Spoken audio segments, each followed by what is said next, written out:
Oh, wait, I think I see you. Can you wave? Can you see me? The person I'm looking at isn't waving. They're just staring at me. Are you sure? Okay, this is weird. Now they're moving towards me. Are you okay? Oh, shit. He's following me. I don't see anybody. Oh, shit! He's after me. What? Where are you? He's got a knife. What? He's got a knife. What? And that's not the worst part. The worst part is, you teach a class about slashers, and you still walked into a dark alley. Alone. Okay, that's not funny.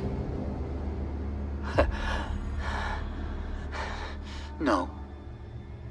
It's not.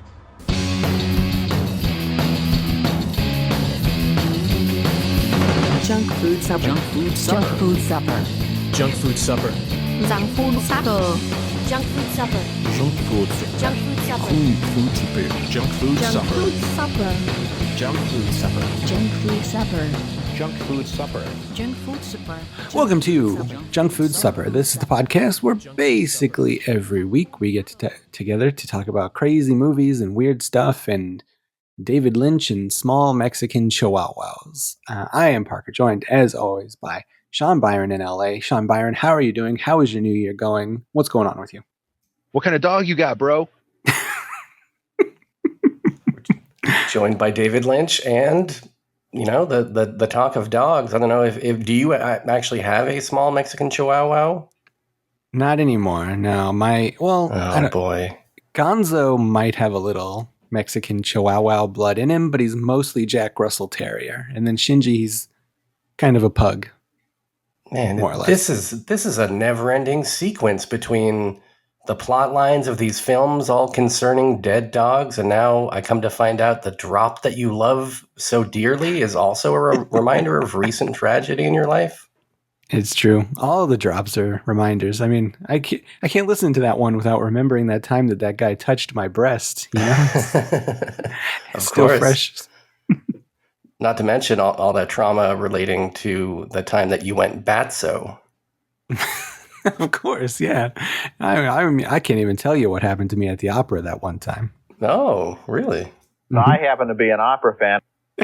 I saw Roger Ebert at the opera.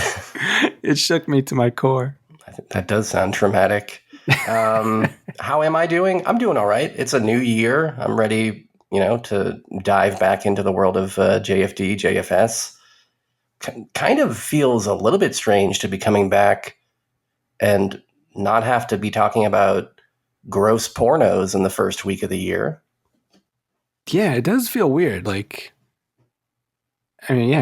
is for the last 6 or 7 years or whatever. It's always been boobies this week. So I feel odd. I actually did watch Jim Wynorski's Busty Cops Part 2 the other night, just to get a little taste of that Happy Nude Year. But yeah, it does feel off.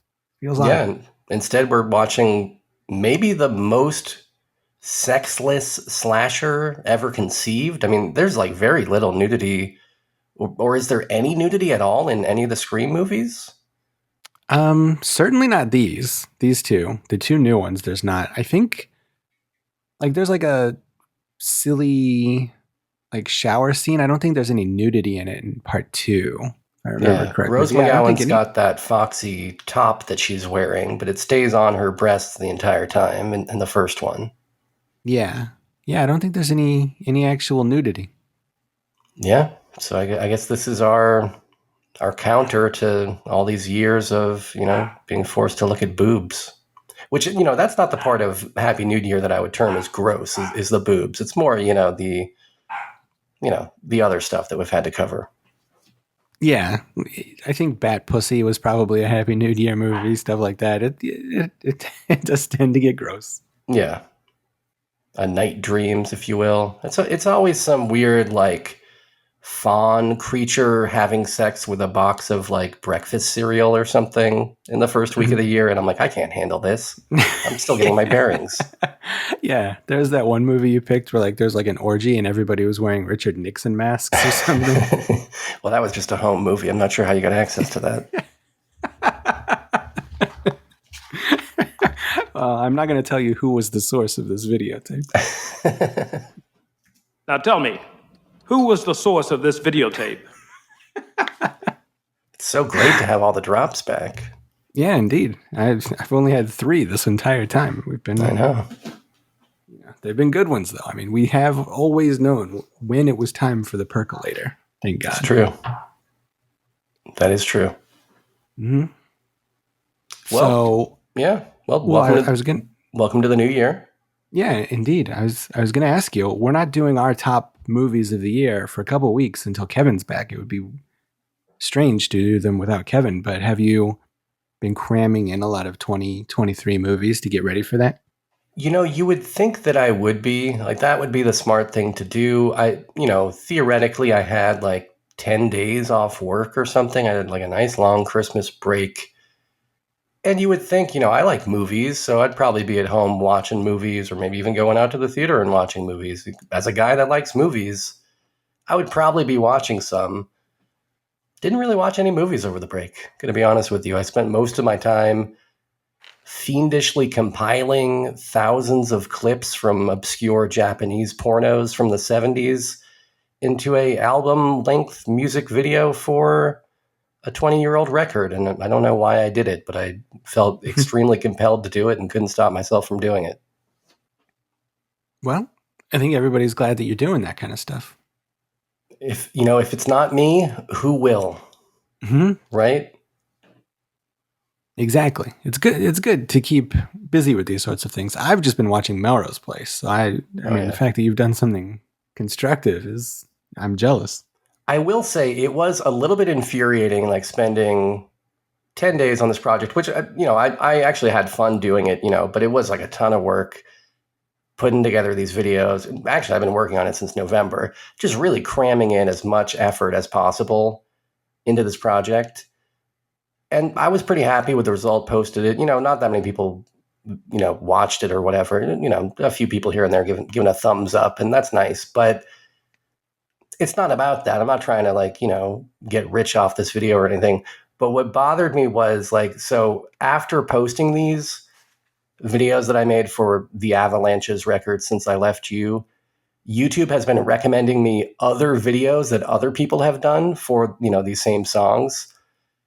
There's not a goddamn one of these that's worth a lick of shit. Like, they're all just complete garbage videos, all with millions of views. I watched one last night that's got hundreds of thousands of views, and the guy just clipped a single scene from the movie Baraka, which is a nature documentary that I like. He didn't make any alterations. It's just a 3.5 minute cut from that movie that he just put the music from one of these songs under it. No effort, and just dozens of comments from people. Incredible work. You did an amazing job. And I'm like, man, maybe I'm just trying too hard. Yeah, that could be. I mean, there are a lot of Baraka fans out there, so maybe that's part of it, Yeah, a lot of Ron Frick, fanatics out there. They're hugely into these non-narrative, non-verbal documentaries. Could be. There's also a lot of fans of Baraka from Mortal Kombat 2. So maybe, Oh, yeah. Well, he's got those cool teeth. Yeah, he's getting some of that SEO, bringing in accidental fans from Mortal Kombat, so... Well, good for Baraka then. I mean, if this, rubs off on Baraka from Mortal Kombat, he's able to enjoy some success from this, then I do feel good about all of it. Yeah. Also, there's a lot of fans of Barack Obama, He's one of the better presidents, they say. Where's my boo drop? Why don't I have a boo drop? Well, I like making those kinds of jokes, That's what I do. He's got his own Who's the best bowman of all time? We collided on those drops. I wonder what that sounds like. Dueling drops. I just wanted you to know about my modus operandi. But yeah, no, I didn't really watch anything. Did you? Not at all. I also thought that I was going to be watching all the rest of the 2023 movies that I need to see, and I watched one. I saw The Iron Claw. Oh yeah, I still want to see that. I just haven't gotten out for it. I wish it was streaming. Yeah, there's nothing in it that's so bombastic that I would say say that you need to see it on a big screen. But it's a very good movie. It's worth seeing. But I think it would work just as well on a small screen. You hated that Ric Flair, though. Ric Flair was terrible. I think that the guy who played him, he must have been like the director's friend or something like that, and like was like somebody they got at the last minute, because he was fucking awful. Like, he didn't really look like Ric Flair. His woo was terrible. Like, he did a woo like the way that like the Road Warriors would do a woo, you know, like real angry, like an animal or something, like a primal kind of a scream of a woo, not like the Ric Flair, you know, woo that we all know and love. Yeah, the one thing about Ric Flair that anyone can do, that everyone in an auditorium does multiple times per night, anytime there's wrestling. Yeah, the thing that has like become synonymous with like just a guy being chopped across the chest that makes an entire arena of 20,000 people do it in unison. Yeah. Around the world, even in countries, you know, where English is not the primary language, they speak woo. Yeah, it's incredible. He didn't get that part right, and he was awful. Everybody else though was really good. Zac Efron, my dude, was amazing in this movie where all the saddest shit in the world happens to him. And a lot of cool wrestling, stuff in it. The guy who played Harley Race was really cool. All those Von Erichs were cool. It really gave off fun, like late 70s, early 80s Texas vibes. Like, nice. Between any funk appearances? No, oddly enough, no Terry Funk. I guess maybe they were stuck out there in West Texas or something. Yeah, I don't know where they were from. No, I can't think of it. But what about Bruiser Brody? We get any Brody action? Yeah, I think he was there. Nice. The Fabulous Freebirds were there. Some other guys. They didn't go too crazy with they didn't like do, you know, the thing where like everybody showed up for like 2 seconds, but Auntie M was there. Who was there? Auntie M. It's a Wizard of Oz reference. You should know these things as a David Lynch fan. Well, yeah, that's a good point. It was really good. They really recreated the time period well, I think. It made it seem like being a teenager at that point in time in Texas was like the coolest shit in the world. Like, there's one scene in particular where you're like I think it's the Sportatorium. Is that the place where yeah, that sounds right. Yeah, like fans are going crazy and like they're like tailgating at the wrestling show, and it just like seemed like a lot of fun. So it was a very good movie. Nice. I saw Saltburn, which I recommend people check out. I think that was probably after our last record that I watched that. Yeah, I saw that you recommended it in the Discord. Yeah, it's this has been a year of like very weirdly sexual movies in a lot of cases. 2023, I guess maybe as a reaction to pandemic and people were just kind of at home and couldn't bone for a couple years or whatever, that they ended up writing all these scripts that were horny as hell. But like between Poor Things and some of the stuff in The Curse, which is a TV show, not a movie, but and Saltburn, I'm being like challenged on a regular basis by like the pretty gnarly sexual stuff in movies, and I love it. I mean, I think that's cool. Let's make more weird movies. I disagree. After seeing the sex scene in episode 1 of The Curse, I would rather not ever see sex in a movie or a TV show ever again. How much of The Curse have you seen? Just the first episode. Oh, okay. I would say stick with it. I'm not a huge fan of it so far, but I feel like it's starting to finally get its hooks into me after I think I've seen 6 episodes now, and I haven't liked any of them. But, much like you've said about other movies in the past, it kind of burrows into my brain and I can't stop thinking about it sometimes. So I think there's something there. I think it's worth continuing. But it is so different than what I expected. Yeah. Yeah, me too. So that's part of what's put me off about it. Just that I expected I didn't expect it to be all scripted, which it appears to be. Yeah, and I didn't I expect think it to be mostly about cuckoldry either.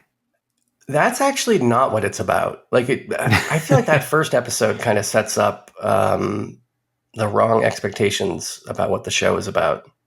But who knows? Maybe in the end it will be about cuckoldry because I haven't finished the whole show yet. Okay. Yeah. I'll eventually watch the second episode. But after that first one, I was just like, all right, how much penis talk can we have in one episode of a show? Just give me a silly plan, like a silly business plan. That's all I want in life. Did you enjoy seeing Nathan Fielder, in a scripted acting role? Were you impressed with his chops? Yeah, he's really good. I mean, he's in there with two really good actors, and Emma Stone and Benny Safdie, and he's just as good. He's really good. Yeah, I think that's the real kind of triumph of this show, if there is one, is the fact that like you got 3 actors on this show who are giving it their all, and the material, it gets pretty weird in some of these episodes. And it's just cool to see like talented actors do their thing. But I'm not fully sure what the hell the show's about. Yeah. Speaking of Nathan Fielder, though, I saw another movie that he has a very small role in that may be of interest to you. I watched Marcel, The Shell with Shoes. Oh, I've been wanting to see that because that's Jenny Slate and Dean Fleischer Camp, the Catherine guy. Yeah, and it's very good. It is a very emotional movie, and that shell is very cute. I would say check it out. It's very good. Nice. Yeah, I like googly eyes as much as the next guy. Yeah, and it has a little bit of that same kind of vibe as David and Catherine, where it's like sort of strange. It's like it's more earnest. Like if you took something like David or Catherine and like injected actual earnest emotion into the weirdness of it, the surreality, then that's kind of what it is. I actually think what you're saying right there describes The Curse pretty well in terms of what I've been feeling in these past few episodes, is that it does feel a lot like Catherine, where there are these like long kind of drawn out scenes where people are just kind of standing around silently, and then something like slightly, I don't know, uncanny valley will happen. Definitely getting Catherine vibes with The Curse. Okay. I'll keep going with that show then. Yeah, I think you should. Yeah. But are there any other goals or resolutions you may have, Sean Byron? Yeah, well, I think that we should probably talk about our view year resolutions, as I'm so hilariously terming it. Not a new year resolution, a view year resolution. And I'm not talking pixels here. I'm not talking 1080p resolutions.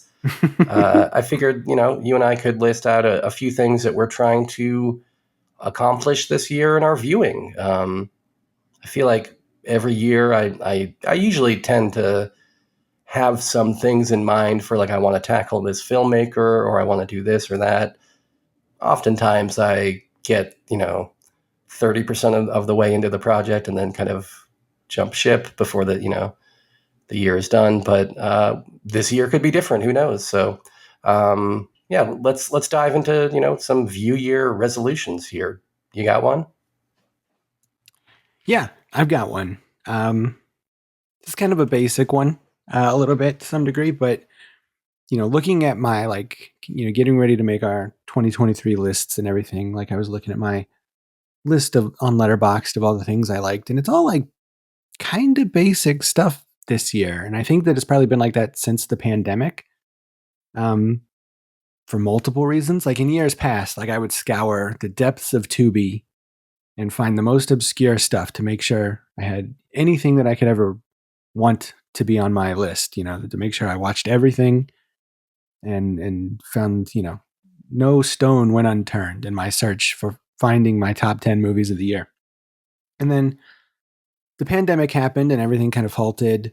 And then also now, like streamers will just put shit out and like never tell you. So like David Fincher, like the greatest director of all time. Like he just had a movie drop on Netflix and like nobody cared, you know, like, and a couple years ago, Richard Linklater put out a movie that like I didn't even find out about until like 6 months later. Like shit just comes out now. And there's a lot of that going on. And I don't know how you solve that. Like, because I feel like the reason that you know about a lot of theatrical releases is like there's like a lot of money on the line of like we got to get butts and seats or we're like losing money on this. Whereas it feels like the way that they put together these streaming projects is just like kind of in bulk, and it's like, you know, as long as we have enough movies, one of them might do well, but we don't need to necessarily invest like a ton of money like in awareness or advertising because we're not going to make any money directly off this movie. Maybe that's the case. I'm actually not sure. Yeah, I have no idea the thinking that like Netflix and these streamers do. I mean, at least some of the other streamers will like try a little bit, you know, like when something big comes out, like, you know, Amazon puts a lot of promotional stuff out for, I mean, maybe their TV shows more than movies, but yeah, Netflix will just be like, yeah, every Friday a bunch of stuff drops, watch it or don't, and then we'll leave it up to Twitter to make one of them viral, and then that's the marketing, I guess. They don't even do a great job of like telling you what is coming out. Like I have to go to like very bizarre like third-party websites like comicbookresources.com or something to find out like what's coming to Netflix in a given month. And it shouldn't be that way. I mean, like we used to just have like, you know, when we were kids, you had TV Guide would tell you what would be on TV next week. Can I get some kind of streaming guide that is like from these streamers and has like good, accurate info rather than like just a bunch of weird lists from random bloggers? Yeah. And when Netflix does promote stuff, it's like confusing and counterintuitive. Like I've been seeing nothing but commercials for that new oddly named Beverly Hills Cop 4 movie, which is called Beverly Hills Cop Axel F. Oh boy. I guess is a reference to the song. Like I think that maybe they're trying to use the song as like an algorithmic tool for, I don't know, AI named the movie. But yeah, I've been seeing nothing but commercials for that. And then it just says coming soon. It's like, well, what the fuck is the point? Like, tell me when it's coming. I want to watch it when it's out. Like, I don't know. And then they're doing the same thing with that Zack Snyder movie, kind of. Like that new one that was supposed to be his Star Wars movie just dropped on Netflix. And the marketing behind it is like, the movie's out, but in a couple of months, we're going to release the unrated director's cut, and that's better. So watch that. It's like, well, just put that out. Like, what the fuck are we doing? Like, you're wasting my time with this shitty cut. I don't know. Netflix is weird. They baffle me. Yeah, and overall, I'm not a Netflix fan. I've always found their service to be kind of overpriced and has very few movies on offer that are of interest to me. But I do want to watch that killer movie before my current month of subscription lapses, because it'll probably be a while before I get back to Netflix. But yeah, I think I got like a week left, so I should be able to make time for the killer. That's a good one. It is a good one. But yeah, so my resolution is to try to track down more of the hidden gems and the obscure films before the last couple of weeks of the end of the year, before I'm making my list, to try to find those. Because yeah, I think all the movies I liked this year, I think I saw like 95% of them in a movie theater because they were the big things I knew about. So I just want to try to find those hidden gems.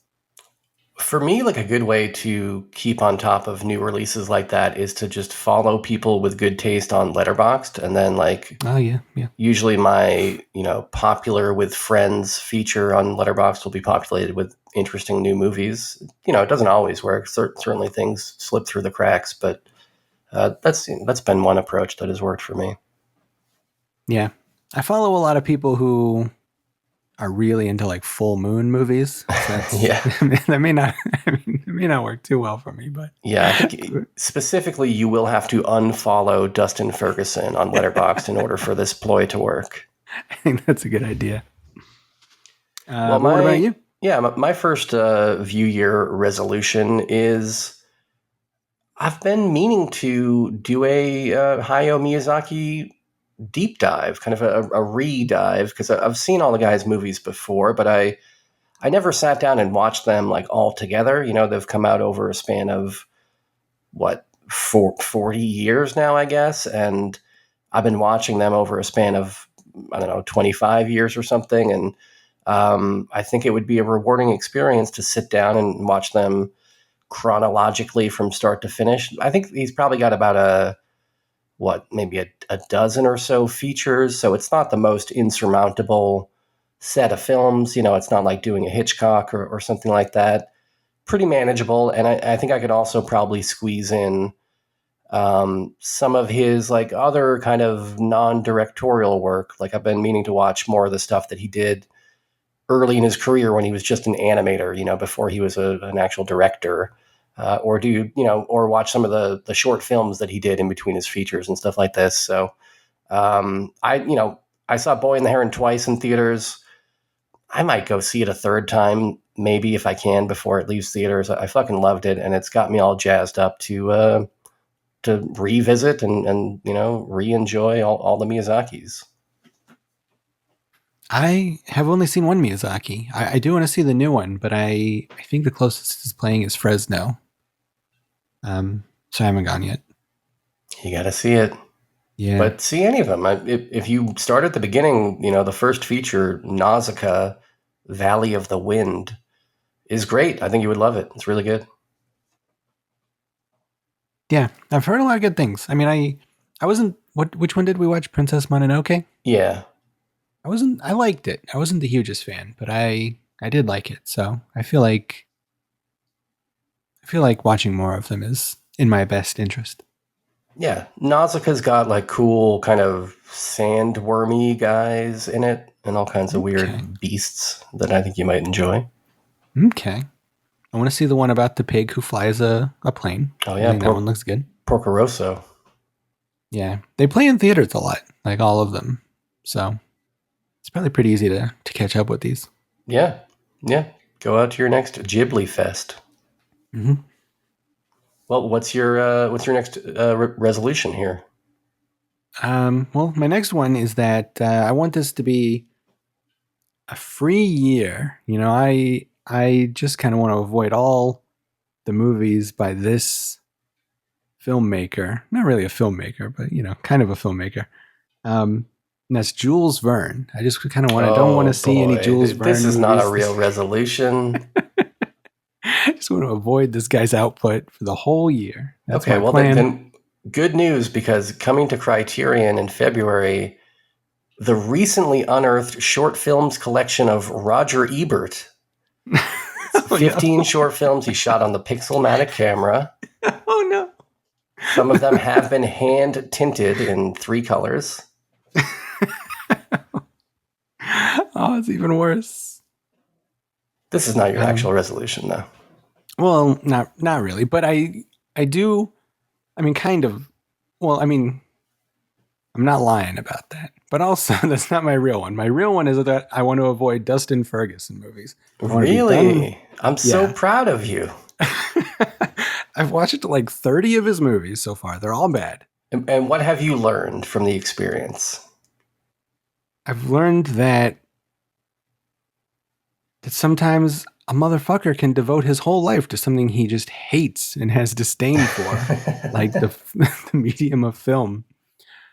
And it all came to a head a couple of weeks ago because Dustin Ferguson came out and he said, all my movies up to this point have all been like shitty cash grabs that I made, like just to put something on a shelf and try to sell it, like the way Asylum does, you know. They just have a cool cover and people accidentally buy this thing thinking it's a real movie. But my new movie, I'm actually trying, and it's going to be really good. That's what he said about his new movie, Spider Baby, a Spider Baby remake. Okay. And and this may be his worst movie, the one he was actually trying. So I got to cut it out. I got to stop watching this guy's movies. I got to cut him loose. I can't keep hate watching these things anymore. Because it's just not real. These aren't real movies at all. I mean, especially when there's so much Melrose Place to be watching. Well, Melrose Place is good. This is a quality show. I mean, it didn't take the That's what I 90s hear. by storm for nothing. Yeah. I heard it's the Peyton place of the 90s. That is actually true. That is true. I think that they were very influenced by Peyton Place when they made that show. Yeah. Well, I am proud of you, though. I think this is a good resolution. I think it might not be easy. I know that you've built up sort of a dependence on the substance of Dustin Ferguson over the years, whatever that substance might be. And, going cold turkey, it's going to be rough, but I think you'll be a better man for it. I think you're right. I mean, he puts out like 7 movies a year, so it is tough. And they always pop up in my Tubi algorithm, so it will probably be kind of tricky to avoid these, but I think it's the right thing to do. Yeah. Well, one thing that I want to accomplish this year is I'm looking to kind of like diversify the wrestling that I have in my life. And, what I mean by that is I spent most of 2023 pretty much only watching WWE when I was in the mood for wrestling. Part of that is that I already had Peacock for the entire year, and it was just easy to tune in on there. And, it's also just one of those things where I feel like if you're going to be into wrestling, you should at least have kind of a baseline knowledge of what's happening at like the highest level. And then, if there are other promotions or areas of interest that you want to dive into, like, cool, but don't be the guy that's only like, I only know about this super indie thing and I have absolutely no eyeballs on what the mainstream product is. Which, maybe that's not the worst thing in the world, but for whatever reason, I just felt like I should. It's my responsibility to have some kind of knowledge of the mainstream. So I feel like I'm there. I feel like I've seen enough shitty wrestling from, from Greenwich. And I'm ready to broaden my horizons. So over the break, I did sign up for both the New Japan and Stardom streaming services, and I was enjoying a whole lot of Japanese pro res.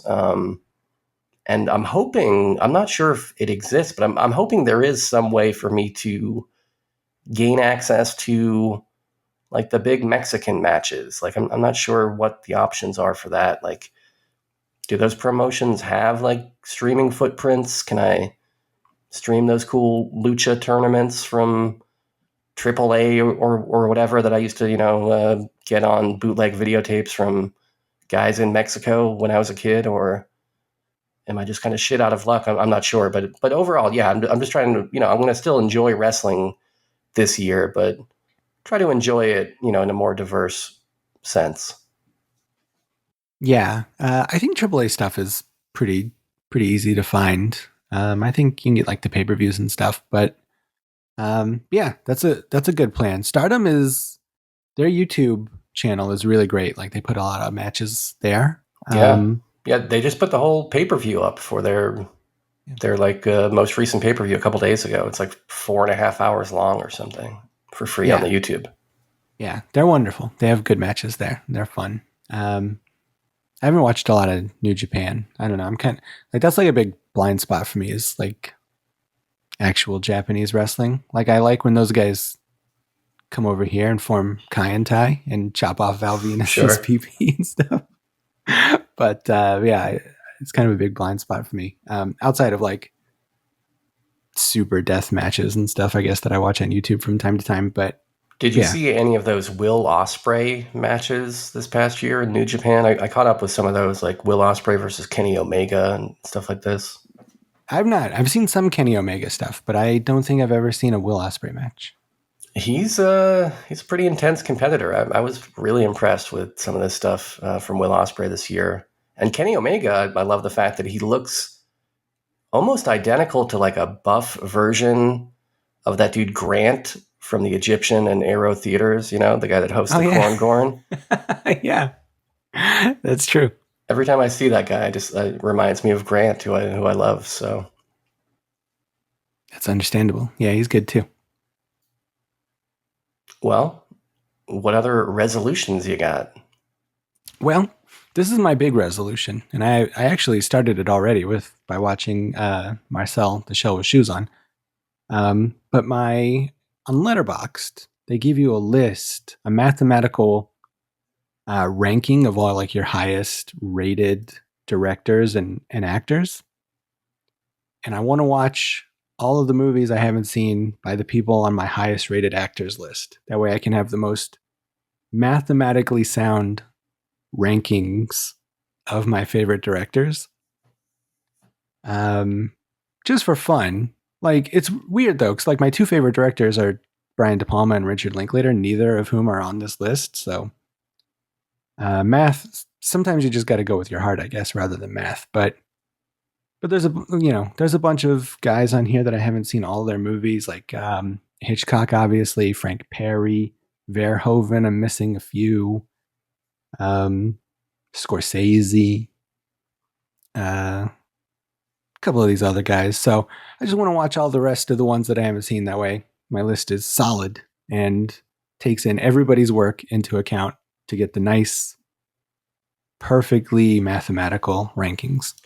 Now, when you say Alfred Hitchcock, are you referring to Alfred Hitchcock, the Hollywood film director, or are you willing to also include his very British earlier output?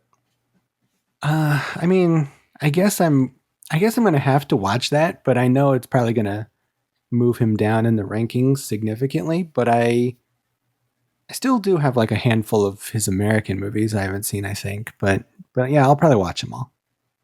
It's a tall order. I tried to do this a couple years ago and I did not get very far, but I remember enjoying The Lodger. I remember enjoying The 39 Steps. Like, there's some good stuff there in the early movies, but a lot of it is either like tricky to get your hands on, or you do get your hands on it and it's in like really crummy condition, just looks like crap. And so that kind of demotivated me to plow through that early stuff.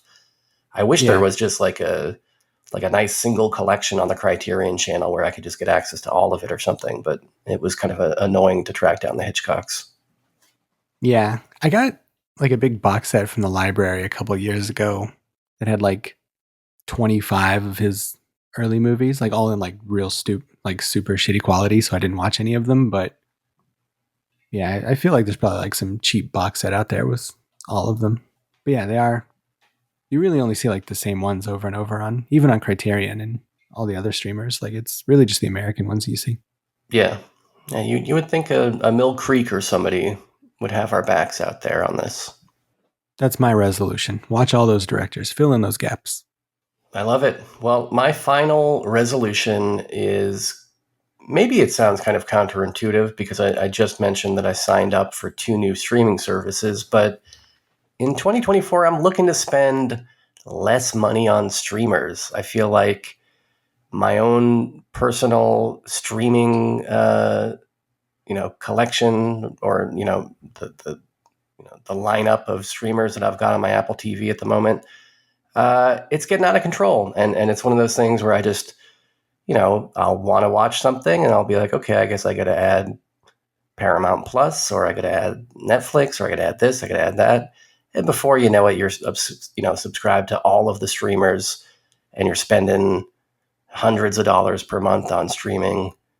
And those dollars are going to companies that I don't necessarily feel great about supporting. So like, it's one thing to send, $10 or $15 a month to a fledgling Japanese pro wrestling company, or to send my hard-earned bucks over to Criterion or even Arrow Video. Like, I feel good about those, but every month sending a few bills over to your Universals or your Netflixes, I don't know, man. It bums me out every time I see that I'm doing that. So trying to be more thrifty this year with streamers, trying to mine my own physical media collection, rewatch stuff that haven't seen in a while, or there's plenty of stuff I've got on hand that I have not even cracked the seal on. So I think I got to do a better job at watching the stuff that I already own. Yeah, that is something I need to do as well. We just got rid of like a bunch of the streamers we had, but certainly not all of them. But like I find that like even stuff that I own, like I'll just stream it rather than go through all the trouble of like walking over to the bookcase and finding the DVD and putting it in, Yeah. which is not a good way to spend $15 a month, like not a good reason to spend that money. So I'm with you. This sounds like a good plan.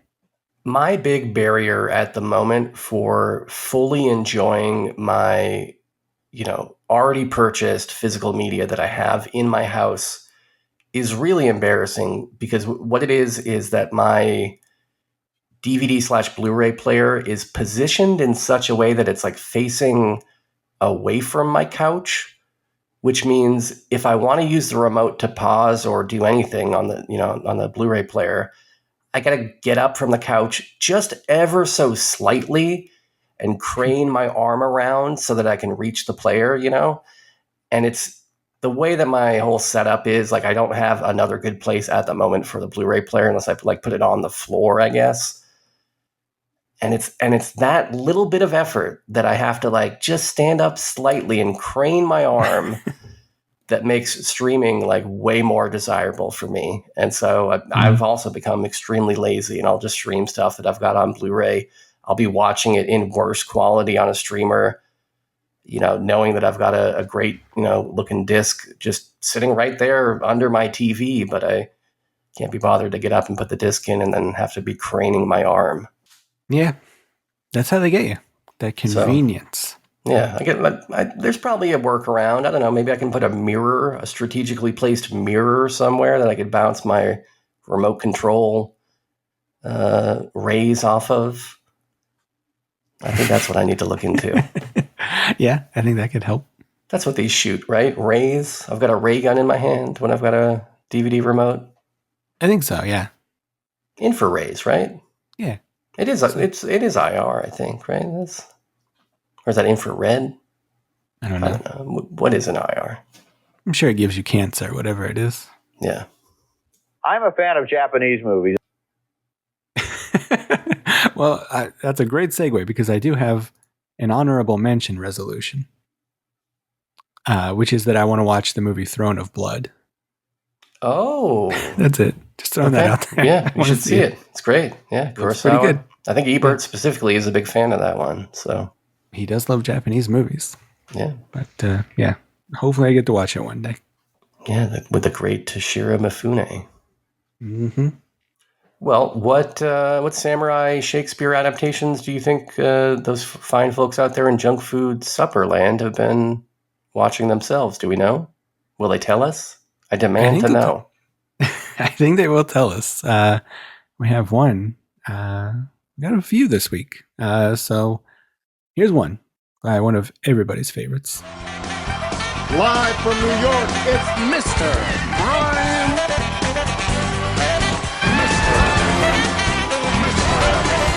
Ladies and gentlemen, Brian.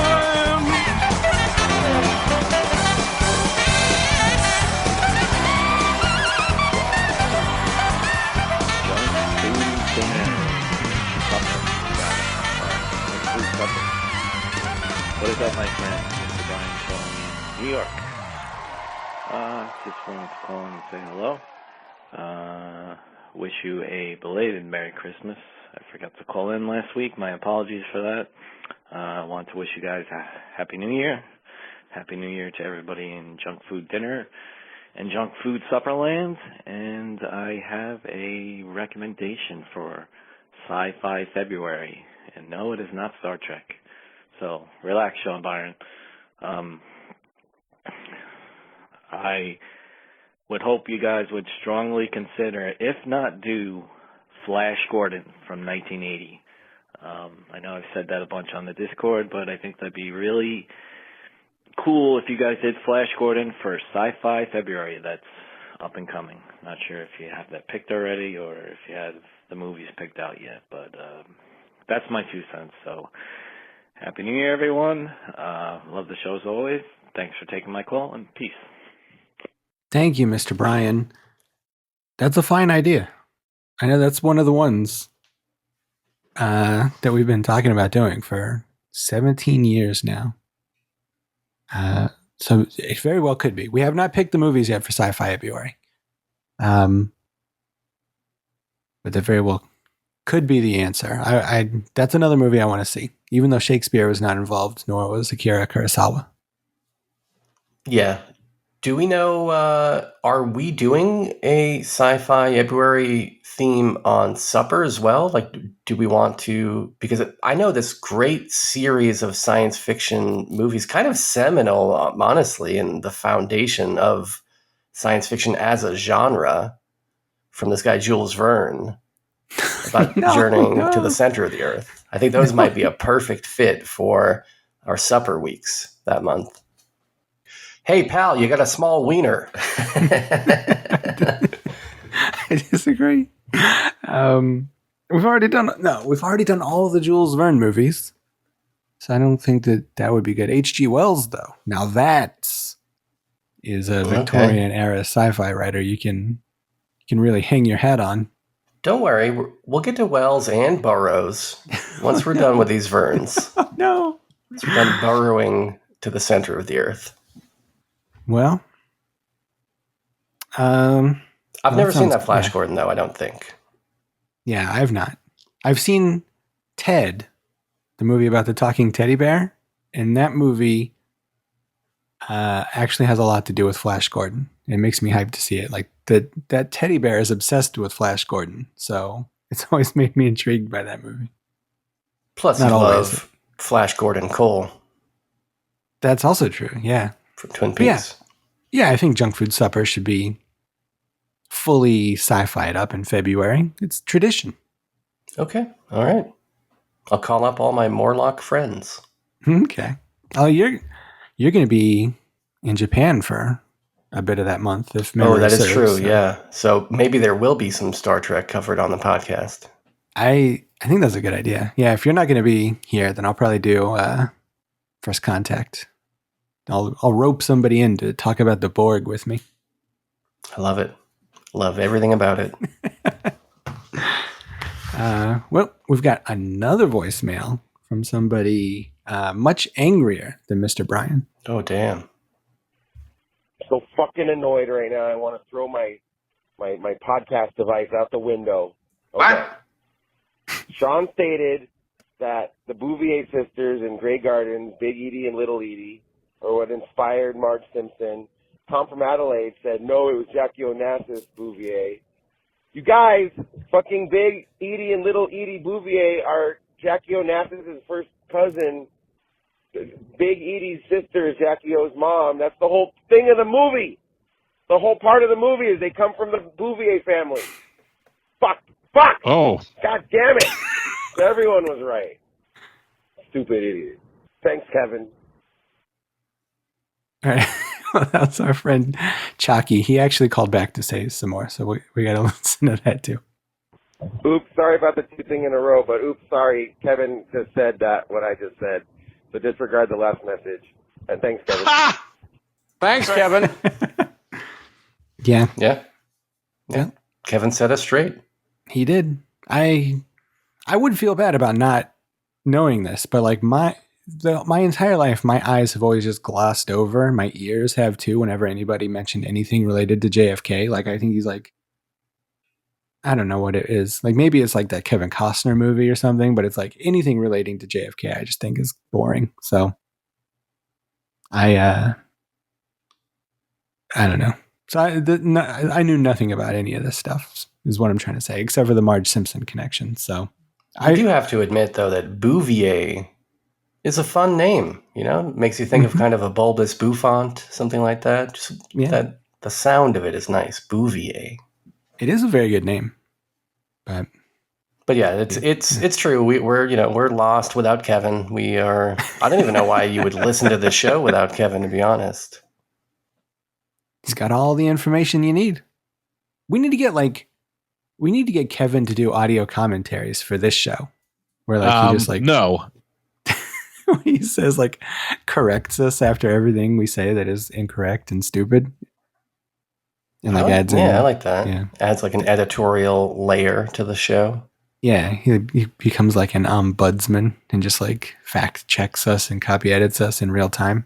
Yeah. That's when we're done with Twin Peaks. That's what the Patreon will be. Bonus episodes of Kevin doing audio commentaries of us. Yeah, doing a one-man Statler and Waldorf over us.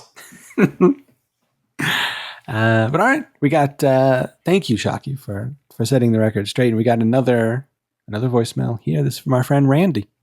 Hey, boys. This is Randy from Maryland. Just calling to wish you guys a Merry Christmas, Happy Holidays. Wishing you, your loved ones, all the best. It's been an awesome year of podcasting. Also, I've been catching up on a couple episodes, some of the past episodes recently, and Parker and Sean, I forget what episode, but you guys were talking about accents, and you mentioned French accents, and specifically if the French in France kind of made fun of the French in Quebec and Canada, the French-Canadian accents. I'm originally from Montreal, not French-Canadian, but I'm from Montreal. I can confirm, yes, there is a lot of teasing that goes back and forth, but my wife is from France. She says the teasing is actually harsher from France to Belgium. So they really look down on the accents from the folks in Belgium. So who knows, maybe it's the reason that kind of, pushed Jean-Claude Van Damme into becoming a martial artist to defend himself against all the insults coming from France. Who knows? Okay, I'm rambling.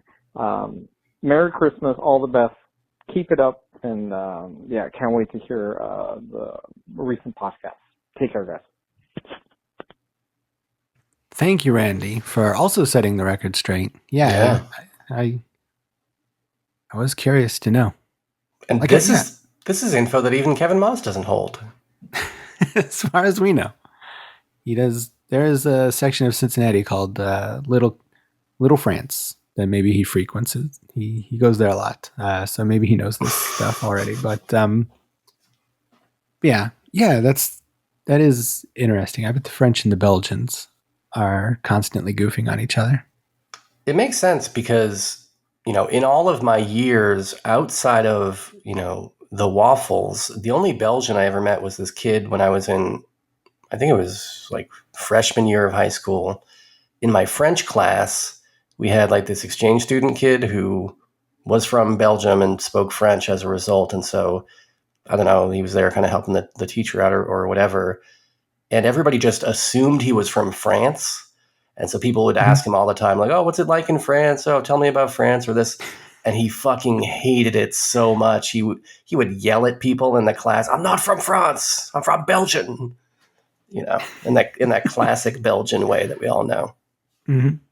So I believe it, and I say the Belgians are not to be trifled with. Yeah. Except during all the world wars where they got trifled with. Yeah. Well, have they even fought a war? I don't think they've got an army, do they? I'm not sure. I think they got beaten World War I at least pretty quick. Or maybe two. I don't know. I gotta read some books. Yeah, I mean, I'll find out. When your army is dwarfed by, the massive power of your neighbor's France, maybe don't even have an army, Yeah. But they also gave birth to Jean-Claude Van Damme, so they must be a fairly tough people. Yeah, I think they are on an individual level. Just maybe they don't work well in regiments. Could be. Well, all of these voicemailers, they work well in regiments. I loved it. Yeah, it was a wonderful regiment of callers. Mm-hmm. So if you're out there and you want to say something to us, if you want to tell us about how wrong we were about something or let us know about the accents where you live, please do by calling It's not pulled up in front of me. Why do I not know this after so many years? 347-746-JUNK. There you go. Yeah. 347-746-5865 or go to facebook.com/junkfooddinner and hit the call now button. That's the best way to leave a voicemail. Or if you just want to say hi to us in real life, we are going to have a junk food dinner meetup in March, the end of March in Cincinnati, Ohio, to coincide with the Horror Hound horror movie convention. Come out and see us. All of us are going to be there. All 5 junk food dinner hosts, me and Sean and Kevin, Rusty, Mark, Julian, Franco, Odorous. Mac. Yep, everybody. All the old hosts. We're all going to be there. And Kyle from Kentucky especially. So yeah. And also, for a real treat, I'm bringing along that trash can I once famously threw at a man. You can take photos with it. If you ask nicely. But if you ask meanly, he'll throw a trash can at you. Yeah, but not the same trash can. This one's valuable. Different trash can. Well, all right. Well, on that note, I think we're going to take a quick break. And when we come back, we're going to be talking about tonight's movie, which is Scream Part 6. So stick around. Please help me. Just down there. There's a line here, girl. You got a problem here, guy?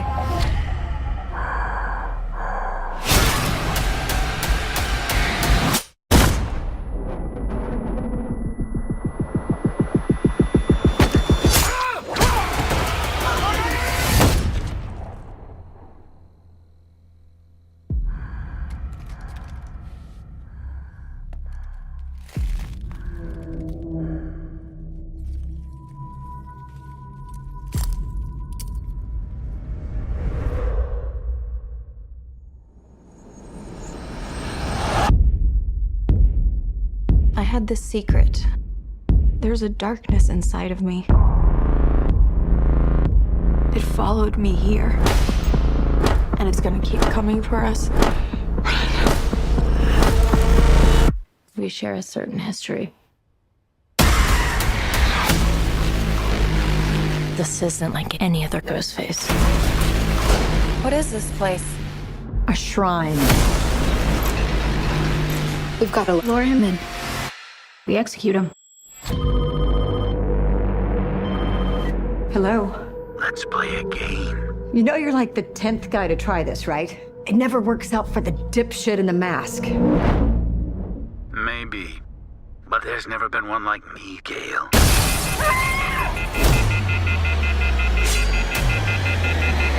I'm something different. That's why I'm gonna shoot you in the head.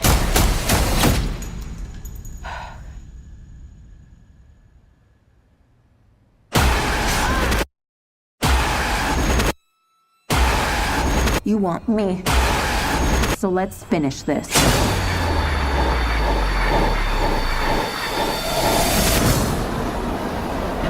Guys?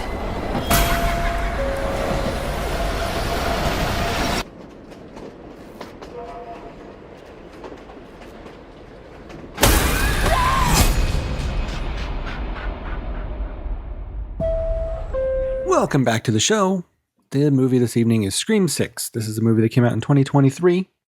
It's directed by Matt Bettinelli-Olpin and Tyler Gillett, better known as Radio Silence, the directors of the Scream before this, Scream, and also Ready or Not. And they also did segments in the first VHS and Southbound. The first VHS, they probably did the best segment of. I really like their segment there. I was a big fan of that one. I think we also got the same writers on this one as the last movie, I think.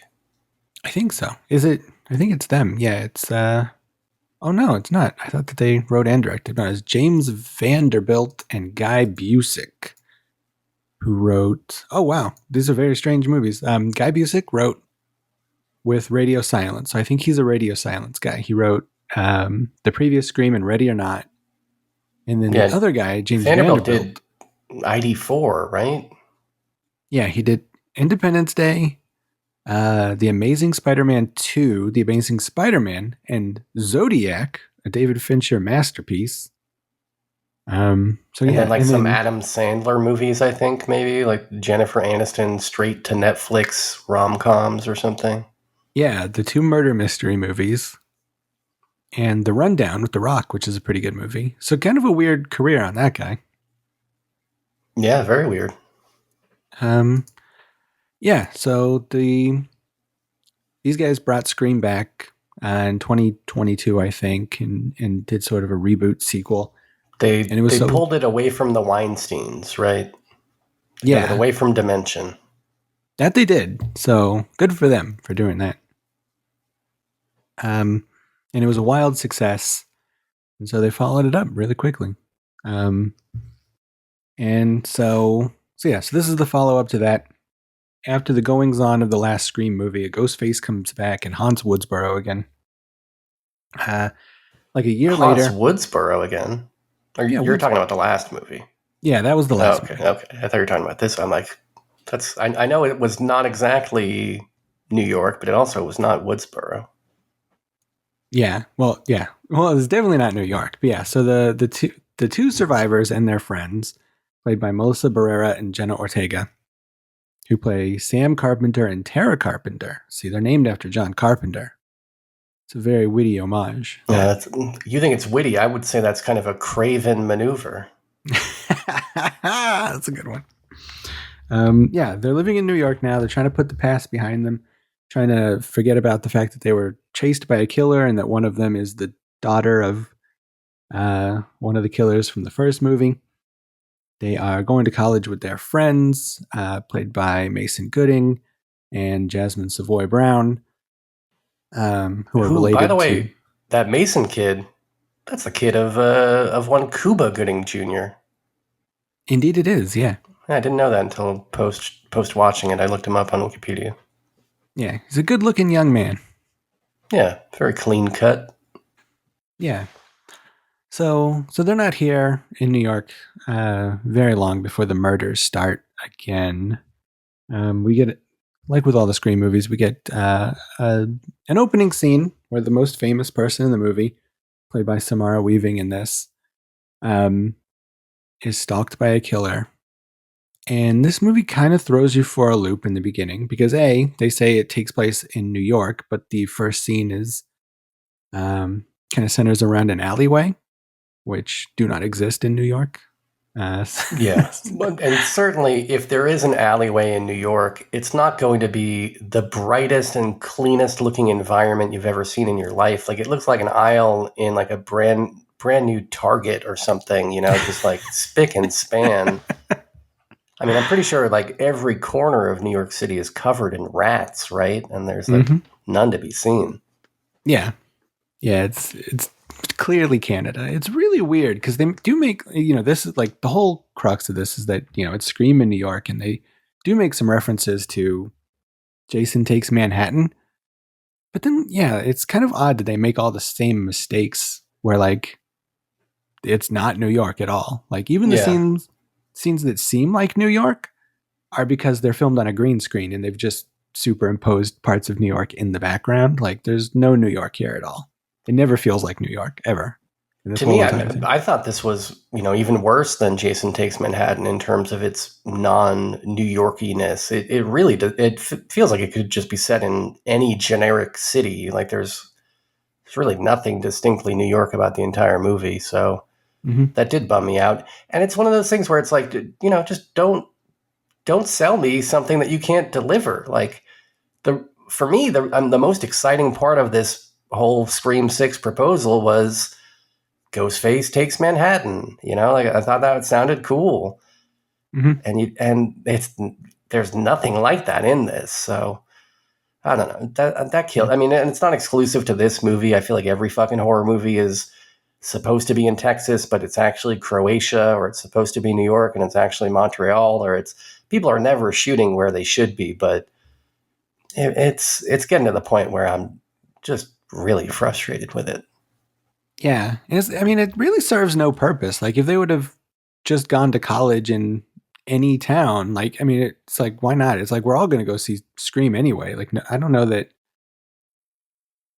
Like, yeah, like you said, like, why promise it if you're not going to deliver it? It's like, we would be fine with Scream taking place in nondescript Northern California town. Like that's fine. That's what Scream's about. So I don't know, but yeah, which that you can shoot nondescript NorCal town pretty much wherever you want. You can shoot that in North Carolina. I don't really care that much, but like you can't sell me New York, you can't sell me LA, like specific places that are ingrained into our cultural minds, and then give me something that is like so clearly not New York. Yeah. And I don't even know what purpose it would serve. Like with Jason, it was like, all right, everything's getting weird. Like we had a psychic in the last one. Jason turned into a zombie the one before that. Like we're getting weird with it. We need, like. Yeah, and the Muppets were just here. We're gonna, push them out of town. Yeah, but here it's like, why set it in New York? I mean, I guess just to have an excuse for Gale Weathers to be in it, I guess. But she's in all of them, so you don't really need that. I don't know. Yeah, the whole thing's kind of weird. But yeah, so in this opening scene, when I saw this like the weekend it came out. I was like really hyped on this opening scene at first for like 2 seconds, because this movie does something that has never happened before, where like the killer, every movie has a scene where like somebody gets killed in the beginning, and that happens here. But instead of like the person getting killed and then going to the credits sequence, we linger on Ghostface, and then he takes off his costume, and then he like just goes home. And I was like, holy shit, this is going to be the most amazing movie I've ever seen. Like, what a great way to subvert Scream, the way that Scream subverted like Halloween, is to just have the killer be the main character. We follow him around, we see how he does it in real time. Like, yeah, the identity is no longer a secret. That's not the point of the movie now. Yeah, and then so I was like, wow, this is going to be really great. Where are they going to go with this? Like, for the first time in like 5 movies, I was like, oh my god, where is Scream going to go? This is crazy. But it's like all just a gag, and then a different Scream killer shows up to kill this Scream killer. And then it's just kind of the status quo from there. And it's really disappointing. Like, this movie has a lot of cool ideas that they do nothing with. It's kind of sad. Yeah. And then, go ahead. Well, I mean, I do agree that it was kind of a lost opportunity there. And I had the same feeling. I'm like, oh, they're doing kind of a Columbo here or something, where it's going to be kind of like a role reversal up top, and we'll be with the killer for a bit. And then, yeah, they just threw it all away. Yeah. And then even when that happens, I thought that they were going to do something cool as well, because like when the new Scream killer shows up and he kills this Ghostface, like, the first Ghostface is like, oh, we're just trying to finish the movie, and then he gets killed, and then the new Ghostface is like, well, fuck movies. And it's like, oh, okay, well, maybe that's a cool idea. Maybe we're gonna have a Ghostface that doesn't care about playing by the rules of movies, and like that'll be the way to subvert it. Is like, we're no longer playing by slasher movie rules, so anything's on the table. But then this movie has more to do with the previous movies and with slashers than any of the other ones. Like, the whole thing is about like previous Scream movies, and like much more than other ones. So they don't even do that. So, well, even though at the same time they are trying to make the claim that it's not. Like, there are characters in this giving, the classic long Scream speech about the rules of horror movies, and the driving point this time seems to be like, well, this is do they say it's a requel, or it's a sequel to a requel? And because it's a sequel to a requel, that means all of the rules are off, and nothing that applied before should be considered. And then meanwhile, like, almost every scene in this movie is a carbon copy of a scene from a previous Scream movie. Like, how many times have we seen the row of journalists after a murder occurs, and then Gale Weathers gets into like an incident there, with one of the victims? Like, that's every Scream movie. And most of the scenes in this are some version, it felt like to me, of stuff that we'd already seen. Yeah. Like, I feel like they think they're trying to do clever stuff with stuff like that, because yeah, Gale Weathers shows up, and then one of the main girls punches her like Sydney would do in like the first 3 Scream movies when Gale showed up. But like, Gale dodges out of the way, and it's like that. Like, I think that the directors think that like that's the big subversion, is that Gale moved out of the way during the punch. And it's like, no, the subversion would be to do something completely different and not have the main character take a punch at Gale Weathers. Like, so a lot of this movie's frustrating, if you can't tell from from the way we're talking about it. So then after that, Ghostface calls the two main characters, and we have like kind of interesting scene here at the beginning. Like this movie also takes place at Halloween, which obviously it steals a bit from the movie Halloween, but it does steal a really great bit from Halloween, which is that everybody's wearing costumes. So Ghostface Killer can just walk around as he pleases, which I think is a really great idea. And also in this universe, Ghostface is like Freddy or Dracula or something. So it makes sense that everybody's walking around in Ghostface outfits. So it's a really cool idea. So one of the first like Ghostface attacks we get is in a crowded convenience store. And so that's kind of a subversion. He's doing things out in the open, and he starts shooting people with a gun, which is kind of interesting I don't know if I necessarily need that in a slasher movie, but although I think Terrifier does it too. So I don't know, maybe it's cool, but like, although I think that makes sense when you consider the identity of Ghostface that we learn later on, that, a gun would be probably this, person's method of choice. That's definitely true. And, these two new Scream movies are saying a lot about like kind of like that kind of like incel violence and gun violence that have like kind of plagued us the last few years. So yeah, it would definitely make sense for a Ghostface to use a gun when that's kind of the thing you're commenting on. So I don't know. I'm kind of cool with it. And yeah, so like this actually might be one of the cooler scenes in the movie just because it's so very different from anything we've gotten before. And I think we all love a convenience store shootout, whether it's Cobra or, even just a convenience store slasher scene, in like a movie like, what is that? The Raimi one?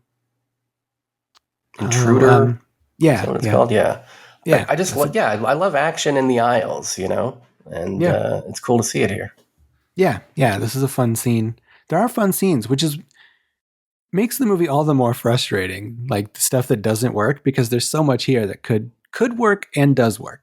Like this scene, there's a party scene around the same time, which is like kind of an odd party scene. One of the characters, Mindy, who is sort of like this franchise's Randy, who's like the movie nerd who knows all the rules. There's a part there that really irks me where someone asks her like, "Hey, why would you come to a big party knowing that you almost got killed at a big party like this?" And she's like, "Oh, well, it's like lightning striking. It can't happen to the same person twice." But it's like, no, this character should know that because you survived a Scream movie once, you're more inclined to be killed at a party, not less inclined. Like that's how these things work. Like that's the point of Scream. Like, well, and I think that very same character gives a speech in the same movie where she says, basically what I was saying earlier, like this is a sequel to a requel, and so all the bets are off. And one of the things she says is, including legacy characters can die now. So she should know better, Yeah, absolutely. Yeah, that's the character. Like, it would make more sense if the person who said that was like her brother or Jenna Ortega, but not this character. This character should be the Randy. They should know all the rules. So that irks me.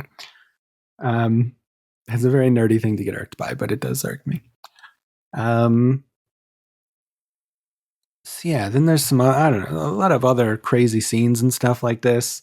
There's a cool ladder scene that kind of feels like the ladder scene from Judgment Night, which is very tense. No, you like that ladder scene.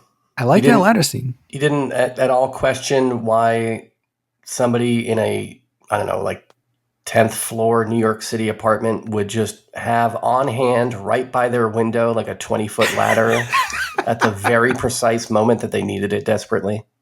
Well, I guess because they had seen Judgment Night and they knew it would be a good way to add tension to the movie. I mean, yeah, it makes no sense, but I mean, it's pretty tense and it ends with a cool gore scene. This movie is full of those kinds of situations, though, where like there is no consideration given to like, is this plausible? Like, does this make any sense? It really does feel like the script was like written out of order or something, where they're like, oh, well, we need to get to this part of the story, so I guess we have to just have a convenient ladder here at the window, or I guess we just have to let the killer go away scot-free, even though we had him cornered and, we had the upper hand and we very easily could have killed him or pushed him out a window or something. Like, there's so many, like, that just infuriating moments in this, to be honest, where you're just like, do the smart thing. Like, and I know that horror movies are like full of that. It's always like, don't go in the house or don't, look behind you or all this stuff, But in this movie especially, it is just endless amounts of people doing things that make no sense just to move the story forward. Yeah, that happens a lot. It happens with Dewey in the last movie, where like Dewey is safe and then he goes, oh no, I have to take myself out of safety for no reason. Just to, spoiler alert, get murdered. And the same thing happens here with Gail, where like... Yeah, absolutely. Yeah, Gail locks herself in her room while she's being hunted by Ghostface with a gun. All she has to do is sit there and wait it out. If he manages to get in through the one entrance, she can shoot him and she'll be safe. But she leaves the room for no reason, just so that the plot can move along. Yeah, I think that these writers definitely like paint themselves into a corner and then have to have their characters do dumb things to get out of those corners. And I understand that that's like you said, that's a horror movie thing to some degree, but also, I don't know, maybe Scream kind of has to be held to a little bit of a higher standard because the whole franchise is based on calling out those stupid things about horror movies and then doing different things. So when you do the dumb thing, it is especially glaring, Well, it's funny because I feel like that's the premise that has been sold to us with these Scream movies now for, 30 years or something, that these characters grew up watching horror movies, they've learned all of the tricks, like, so, it should be that much more interesting that, the slasher killer in these movies would have to be all the more crafty to outsmart these wizened kids.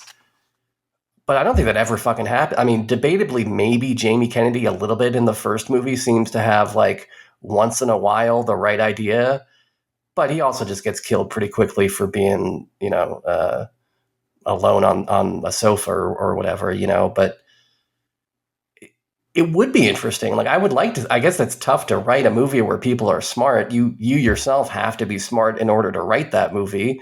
But maybe we can get a smart writer to write one of these, and actually have characters that did things that were,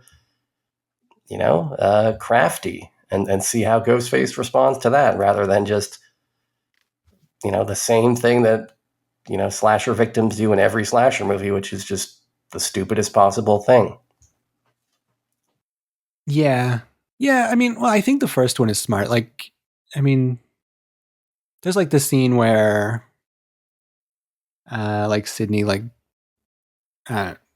uses two doors to make it so that nobody can get in her room. Like, I feel like there's moments like that in the first one, and maybe the second one to a certain degree too. But then they kind of just rest on their laurels after that, I think, to a large degree. But yeah.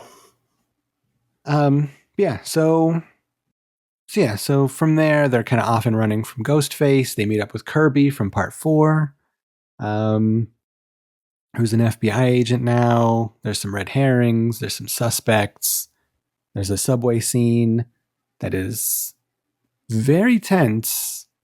One of our characters gets separated from the others when they're going somewhere in a subway. And it's like this very tense scene, and it's like very cool because like it's Halloween night, so everybody's dressed up like Freddy and It and Jason and Leatherface in the subway. It's like kind of a fun little horror movie scene. And this person clearly gets got. Like 100% gets straight up murdered in this scene. But they're okay. And I think that's something that happens a lot. Oh, man. It happens endlessly in this movie. There's another moment where, like, the other girl gets stabbed in the stomach in, like, a kitchen or something at one point, and Ghostface, like, brings the knife up from, like, belly button to sternum, and he's, like, twisting it the whole time, and then she's just fine. She's like, all right, yeah, I'm cool. Don't worry about it. Yeah, she's fine enough to be the person, climbing across on that ladder. And then the same girl who gets got in the subway scene, she gets like slashed on her arm in that apartment scene, and then she's fine. She just keeps on keeping on. But this scene especially, like she gets straight up murdered in the subway, and then later on she comes literally running up to to the characters at the end to tell them like, oh, I figured out who the killer is. And it's like, bro, you got stabbed like so many times. And then her brother, he gets stabbed by 2 ghost faces like 17 times. I think I counted. I think it was like 17 times. And he's fine at the end. And it's like, I get that that's kind of a Scream thing to a certain degree, but usually when that happens, it's Dewey. And it's like... And we all want that. We all want Dewey to survive. Yeah. Well, yeah. A, we want Dewey to survive. B, like he had a limp in the second movie. So like there are some sort of consequences to this. Yeah, and also, I mean, David Arquette's a pro wrestler, so you expect him to be tough as nails. Yeah. Yeah, so it's like the amount of stuff that these people survive is like pretty crazy, even by horror movie standards, by Scream standards. That subway stabbing also has the thing where nobody on the train reacts to this poor girl being murdered right in front of them. Like, I know it's Halloween night. You guys are maybe at least a couple sheets to the wind. And I know it's New York where, you know, nobody cares about human life or what, but at least one person would like look in that direction, maybe like step back, you know, try and protect themselves even. But there's none of that. It's like she's completely invisible as she's being horrifically stabbed to death. Yeah, it seems like you could do something funny there where like, yeah, people notice it and then just move to the other side of the subway, or like people notice it and go, oh, cool fake blood, bro. It's Halloween. But not, nobody does anything. Yeah. Yeah, that is like the way that you would expect that scene to go. It's like, oh, funny, you know, Halloween performance you guys are doing on the train or whatever. And maybe somebody throws a dollar bill at them like they're, you know, Halloween buskers or something. But no, nothing. Just people don't look in that direction, I guess, because that's the most convenient thing for this movie. Yeah. Yeah. There's a lot of stuff like this where it's, whatever the most convenient thing is, that's what happens. And then, so we get to the end and it's discovered who the killers are. There's 3 in this movie, which usually there's 2. So I guess that's the interesting subversion, I guess. But who they are is wholly unsatisfying and very stupid, I felt. And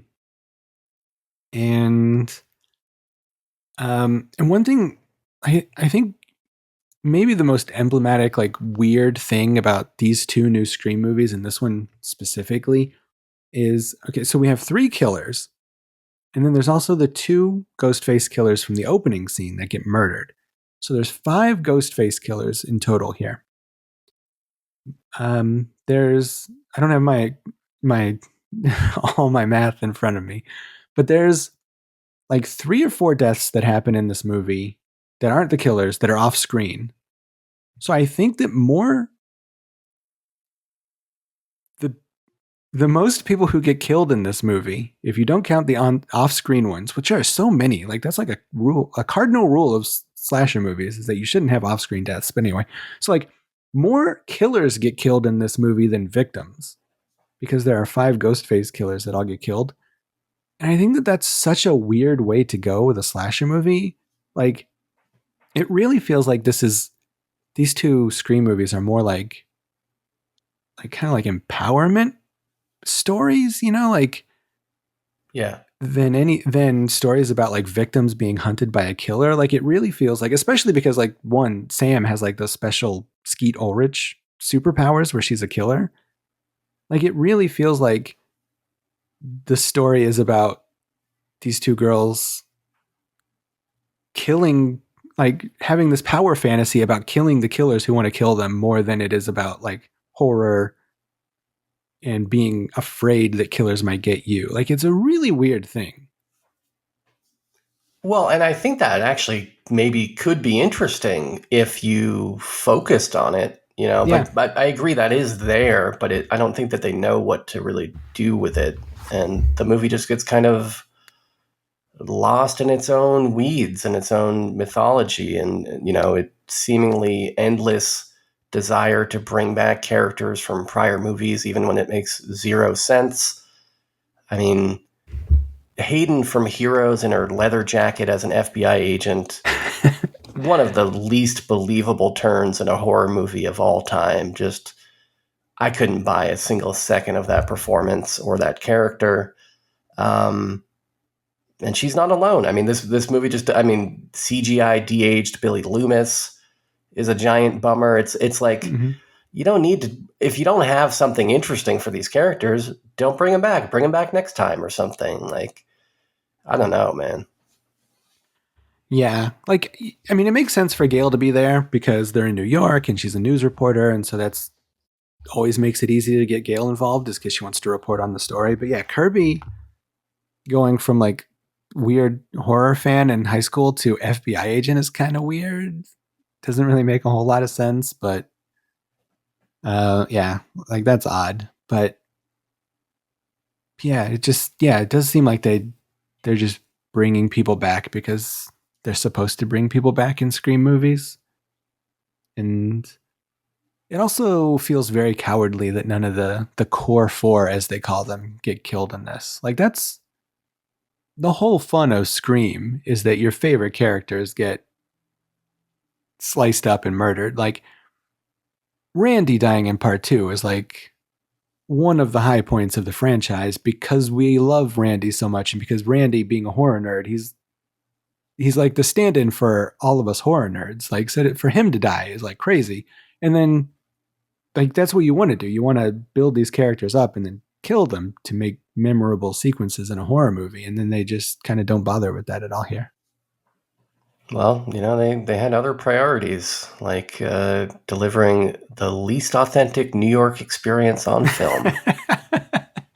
Yeah. So I, like I said, there's interesting stuff in here. I feel like somebody better could have made like 3 really good movies out of all the crazy ideas that get thrown at the wall and then not used in this movie. But I don't know, very frustrating. Probably better than part 5, but not very good at all. What do you think? You just binged like all of these in the past couple of months. How does this rate for you? How do you like this one?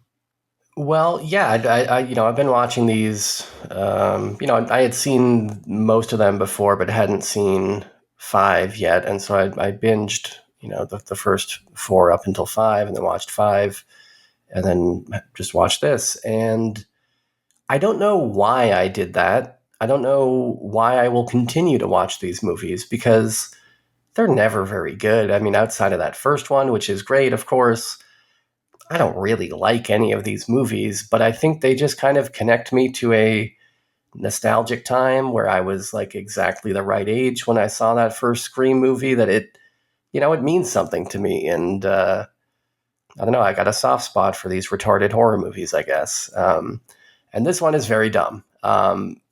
This entry especially is, you know, very frustrating for all of the reasons that we mentioned. It's got a few things in its favor. You know, it's got that supermarket slashing scene. I kind of enjoyed that. It's still got what is probably the greatest asset for this entire series at this point, which is the Scream voice guy, who I guess is probably only rivaled by Jigsaw voice guy in terms of like modern spooky voicemen. Love that voice. I honestly, if I have to do a head-to-head, I think Scream voice guy is more menacing and terrifying than Jigsaw. He's so explosive, you know what I mean? He just snaps at you. Yeah, that's true. Because that voice actor is really good, because he does in some scenes go from like being like very like warm and just like talking to you normally, like especially in the first Scream movie, obviously the opening. Yeah, we're just chatting about scary flicks together. Yeah. But then I'm going to snap on you. Yeah, then he snaps and calls you bad names and stuff. Yeah. He's very good. Yeah, so he's cool. I like that guy. Glad that he's still getting work. Hope he has that voice forever. And although I suppose they've probably already got like a computer program that can simulate his voice, you know, for whenever he does die, but it won't be the same. But on the whole, yeah, I thought this movie was probably about as good as Part 5, which is not very good. I was bummed out by the New York stuff. I was bummed out by, I don't know, just kind of the implausibility of a lot of the actions by the characters. Bummed out by these implausibly opulent New York City apartments that these 3 college kids live in, which that's always an issue, I guess, with things set in New York, but it seemed especially silly here that these kids would be in this place with like a kitchen that's bigger than my entire house, and it's got like a massive tree of onions above the sink, as if these kids were like cooking up pastas every day or something in between their college classes. Yeah, Jennifer brought that up too. It is weird that like 20-year-olds would have a bunch of onions. Like the 20-year-olds are just ordering pizza all day. They're not cooking onions. Yeah, I mean, the bowl of fruit that they have, okay, I buy it. You pick up a fruit on the way to class, you're biting into an apple, classic, Those onions, I don't know, that requires a lot of prep work. I'm not sure these kids got the time for that. They're too busy with their film studies class where they're devising what references to Argento they want to make that will make me groan at home. Yeah, overall. Speaking of the film studies class and the references and stuff, there's a scene in the beginning where the first Ghostface killer who's in film school, he has 2 posters on his wall. One is for Vertigo, and on the other side, it's Last Podcast on the left. And that made me so mad because I love Vertigo and I hate Last Podcast on the left. So I was like, why are they doing this to me? It's like, that perfectly sums up how I feel about this movie. It's like, there's so much good potential here with Vertigo. And then the Last Podcasting on the left me. Like, they're really getting me with that. So that kind of sums up the whole movie. I more or less feel the same. There's potential here. A Jenna Ortega, I like her as an actress. I think she's really good. Mm-hmm. I don't know if her character in this has a defining characteristic, really. Like there's not a whole lot for her character in either of these 2 movies, in my opinion. She's kind of wasted. Yeah. Dermot Mulroney, I mean, should be a horror icon at this point. The guy was born on Halloween Day, but it's not going to happen from this role. I feel like you wasted him in this stupid ass role. And yeah, I don't know. It was pretty underwhelming, but I watched it. I didn't hate it. I never felt like I wanted to turn it off and walk away from it. It was something stupid that I watched, together with my wife, and we were able to kind of laugh at it and not take it very seriously. And I think if you're in the mood for something like that, hang out, with a loved one or a friend or something and just kind of goof on a movie. It's good that these exist for that reason, but it's a shame that they never really pushed for something, that was kind of revolutionary in the way that first one was, or at least like, I don't know, just even incrementally interesting. Like these should be building on top of horror, but I don't know, at this point they feel like such a regression. But good on them for making it, I guess, and I'll probably watch another one, even though they're not that great. Yeah, it is odd. Like they do the thing like you mentioned where they're like, oh, this is now a franchise, and the franchise rules say that legacy characters can get killed and blah blah blah blah blah. But it's like if they were like staying true to Scream, like they should be like doing like the rules for like elevated horror or whatever, like it just seems like they're retreading the same rules, like the same slasher rules that really don't apply to movies anymore. You know? Like, we don't make Prom Night anymore. So like, you don't need to pretend like Prom Night is the defining horror movie of our generation anymore, Yeah. We make The Babadook and like Get Out. Like they should be marking on those rules. And I mean, I don't know how exactly you do that, I guess, in a slasher movie, but like how you put those tropes into the Scream franchise. But like, that's the stuff they should be commenting on. But I don't know. But yeah, I agree. It's definitely watchable. All these movies, like that's the plus side of these Scream movies. It's like, even when they're bad, they're like just so shiny and glossy and watchable that it's fun to watch them even when they're bad. I guess our time is up. Thought you had a funny new drop in store for me that started off with a musical stinger or something. Can I reveal to you something that is a little bit embarrassing? And, maybe I might email you after the show and desperately plead for you to cut this from air. But I've never seen any of the Scary movies all the way through. I've certainly come across them on Comedy Central and watched a scene, maybe half a scene. But I've never actually sat down and watched those Scary movies. Should I? I think that the first one is very funny. The Wayans brothers did the first two, and the first two are really funny. And then Zucker Abrams took over from there. Oh, and they get really bad. Oddly enough, because those guys are genuinely good, but I do think that the first two are really good, especially the first one. Like the first one does a really good job of parodying Scream. I mean, I'm sure a lot of the jokes don't really hold up, but I haven't watched them in a few years, but I remember them being really funny. Maybe someday we'll do a commentary on a Scary movie or something. Maybe that's the ideal way to watch it, is you and I talking over it or something. Yeah, that's a good plan. I mean, yeah, a lot of the jokes are like big and broad, and it's like Ghostface smoking weed, that you just half watch and still think is funny. So that's a good plan. I like those drugs. But what about next week? What will we watch next week? Well, Bowman, I think it comes down to the question of what are you in the mood to celebrate? And in my mind, I'm looking at the calendar in front of me says January. I know this podcast is primarily a pun-based podcast, kind of a pun delivery system. And so I'm wondering, are you looking to celebrate Japanuary? Or are we celebrating Journey-uary? And before you answer, I do want to make it clear, at some point, you got to pay the piper with these journeys. We will be doing these journeys. No. It's unavoidable. And so it's, you just got to decide, do you want to tear this Band-Aid off now, get it out of the way early in the year? Or are you trying to, defer these journey flicks? Well, that's interesting that you still want to do this journey to the center of the earth with Journuary. I mean, Dustin Ferguary is only 1 month away. Boy.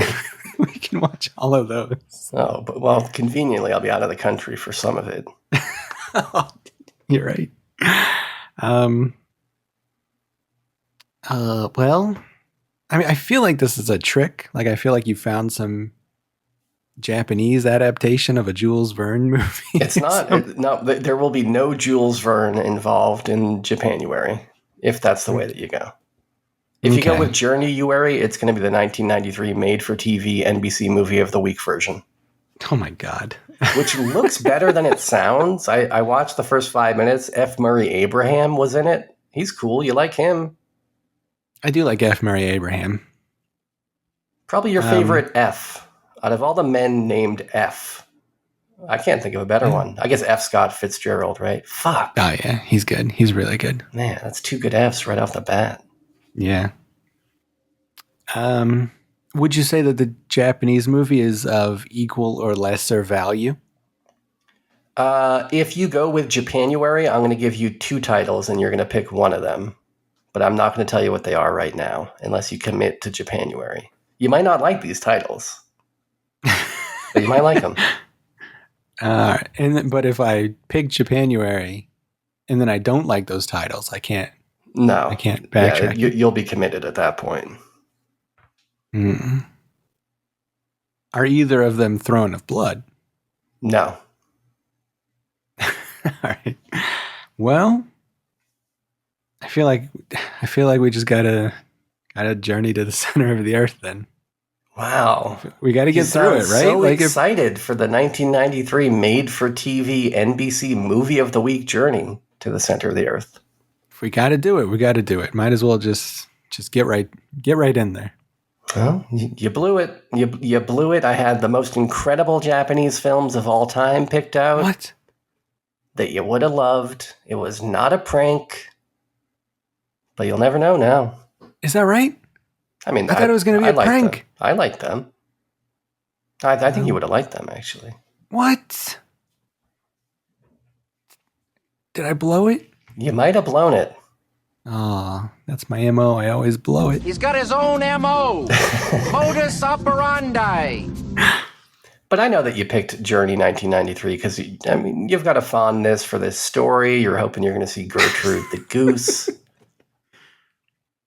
Well, I mean, if it's inevitable that you're going to pick it, we might as well watch it now. All right, yeah, it is. I mean, I'm committed. I'm getting through this journey. That's my 4th view year resolution. Is I'm going to journey all the way to the center of the earth.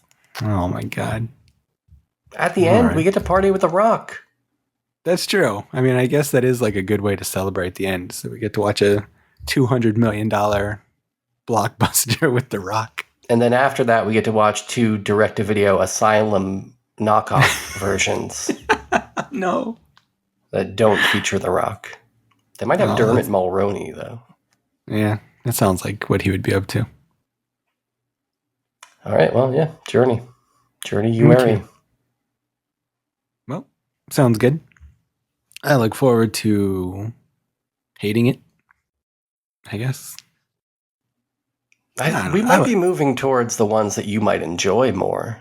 You know, you like the 90s. You're a kid of the 90s. You're always hanging out with Paul F. Tompkins talking about how you love the 90s. I do like the 90s. And I do like TV movies can be oddly good from time to time. So, I'm in. Sounds good to me. All right. So it's official. It is official. All right. Well, I guess that wraps it up for this one. Thank you, everybody, for listening. Oh, by the way, the Japanese movies were Throne of Blood and Throne of Blood 2. Ah, I blew it. I really blew it. That's exactly what I wanted to see this year. Well, send us some voicemails. Let me know if I blew it. Call in at 347-746-JUNK. That's 347-746-5865. You don't even like Pokemans? Let me know if we should do Star Trek First Contact that week that Sean's out. The answer is yes, of course. Let us know if you're going to be coming to the Junk Food Dinner Meetup in beautiful Cincinnati, Ohio. The San Diego of the East is what they call it, I think. Or of the Midwest, maybe. Oh, yeah, I think they do call it that, yeah. Yeah. We're all going to get together. We're all going to get our picture taken with the lady from Species and then go to Skyline Chili. So it's going to be really fun. So come out to that, everybody. And I'll take you on a tour of all my favorite places in Cincinnati, like the place where Airborne was filmed and then Kevin's house. We'll all go to Kevin's house. Kevin said we can all go to his house and everybody gets to take one record home. No. That's what he said. Everybody gets a record. He's really generous. All these kids are pieces of shit. So yeah, it's all right. Well, until next week, this is Parker for Sean saying thanks for having fun. I'm a fan of Japanese movies.